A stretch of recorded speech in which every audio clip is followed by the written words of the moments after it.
അടിച്ചുപോയി എന്തേ?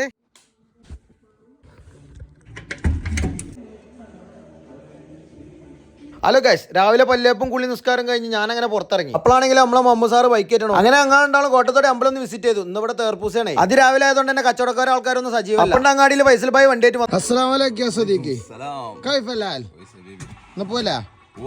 അങ്ങനെ വണ്ടിയിൽ വലിയ റമ്മും കയറ്റിക്കാണ് നമ്മളങ്ങനെ താനൂരിന്റെ മണ്ണിലേക്ക് കെമിക്കൽ ഇടത്ത് നല്ല ഫ്രഷ് മീനുമാണെന്നുണ്ടെങ്കിൽ ഇങ്ങോട്ട് പോരി ഇന്ന് താനൂരുള്ള നൗഫലാക്ക് നമ്മളോട് പറഞ്ഞത്. അങ്ങനെ അവല് സുബി 6:52 കൂടി നമ്മൾ താനൂർ ഹാർബറിൽ എത്തിയിട്ടുണ്ട്. നെണ്ടിന്റെ കാലം തൂക്കി പിടിച്ചുകാണ്ട് ബോട്ട് കാത്തിരിക്കുമ്പോഴാണ് കാത്തിരിപ്പിന് വിരാമിട്ടുകാണ്ട് ആ ബോട്ട് കരക്കത്ത് നങ്കൂരട്ട്. അപ്പൊ പിന്നെ ചെമ്മീനായി താനൂരിന്റെ പച്ച അയിലായി നെണ്ടായി ഐക്കൂറായി. അപ്പൊ ദാ കിടക്കണു മാർക്കറ്റിന് പ്രകമ്പന കൊള്ളിച്ച് ബോട്ട് ഇറച്ച് മത്തി. അപ്പൊ പിന്നെ ഒന്നും നോക്കില്ല, ഫുൾ നിറവില് 2 കൊട്ട ലേലത്തിനാണ് വിളിച്ചൊന്ന് നൗഫലാക്ക. നമ്മൾ വിളിച്ച മീനിന് ആള് കൂടുന്നതിന്റെ മുന്നേ ഞാൻ വണ്ടിയിലുള്ള റമ്മെടുത്ത് നേരെ ഹാർബർക്കും പാഞ്ഞു. പിന്നൊന്നും നോക്കിയില്ല, കിട്ടിയത് കെമിക്കൽ ഇടാത്ത ഫ്രഷ് മീനായതുകൊണ്ട് തന്നെ ഫുൾ ഡ്രമ്മാക്കി വണ്ടിയിലും വെച്ച് നൗഫലാക്കാനോട് സലാനും പറഞ്ഞു നേരെ 100-110 ഞങ്ങൾ അങ്ങനെ നാട്ടിൽ. ഖത്തറിന്റെ മണമുള്ള മമ്മു മത്തി വരാൻ കൂട്ടാക്കിയില്ല, പിന്നെ നമ്മൾ തന്നെയാണ് വാരിട്ടു. സംഗതി എന്തൊക്കെയാണെങ്കിലും അരുമണി തൂക്കത്തിൽ എല്ലാവർക്കും അതുകൊണ്ട് ഒരു എനിക്ക് കിട്ടിയ ഒരു കുറച്ചൊക്കെ ഞാൻ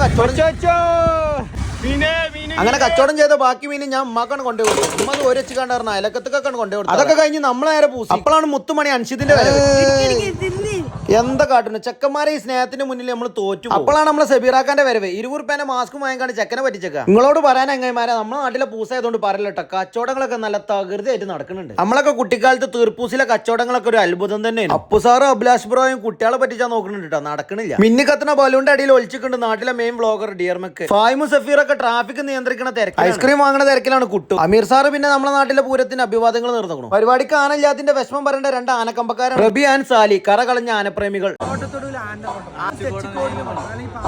സംഗതി എന്താണെങ്കിലും നമ്മളെ നാട്ടിലുള്ള ഒരുവിധമുള്ള ആൾക്കാരൊക്കെ ഫുള്ള് സജീവാണ്. കച്ചവടം ഇല്ലാത്ത ആൾക്കാർക്കൊക്കെ നമ്മളെ കൊണ്ട് കഴിയണ മാതിരി കച്ചവടം ഉണ്ടായി കൊടുക്കുന്നുണ്ട് കേട്ടോ.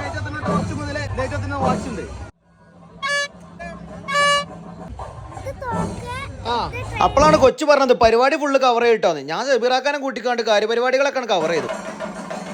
അതും കഴിഞ്ഞ് ആശാന്റെ ഒപ്പം കരക്കത്തുക്കുമ്പോഴാണ് DJ വണ്ടിന്റെ വരവ്.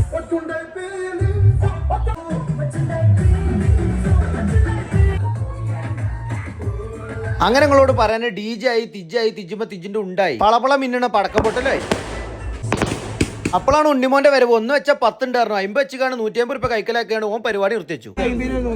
അങ്ങനെ പരിപാടി ഏറെക്കുറെ കഴിയാൻ നേരത്ത് പൂസിയുള്ള സാധനങ്ങൾ മുഴുവനും വാങ്ങിക്കാണ്ട് ഓരോരുത്തർ പെരിക്ക് വലിയുണ്ട്. അപ്പൊ പിന്നെ ഭാസ്കരേട്ടനെ കണ്ടുകൊണ്ട് വിശേഷങ്ങളൊക്കെ പറഞ്ഞാണ് ഞാൻ അവിടെ നിന്ന് ഇറങ്ങി. അപ്പൊ ചക്കര ടൈം ഈച്ചല്ല, ജുനും ടീമും പോയി നോക്കണു. അപ്പോഴാണ് കൊസിയുള്ള ചക്കരട്ടായാണ് ഇതൊന്ന് തിന്നോക്കിയായിരുന്നു അതില്. അപ്പൊ പിന്നെ ഒന്നും നോക്കില്ല, അവിടുന്ന് ഒരു 100 രൂപയ്ക്ക് ചക്കര ടൈം വാങ്ങി ഞാൻ നേരെ പെരിക്ക്. അപ്പം നോക്കാം, നമ്മളെ പൂരം ഇഷ്ടപ്പെട്ട കൂടി നിങ്ങൾ ചാനൽ ഒന്ന് ഫോളോ ചെയ്യും.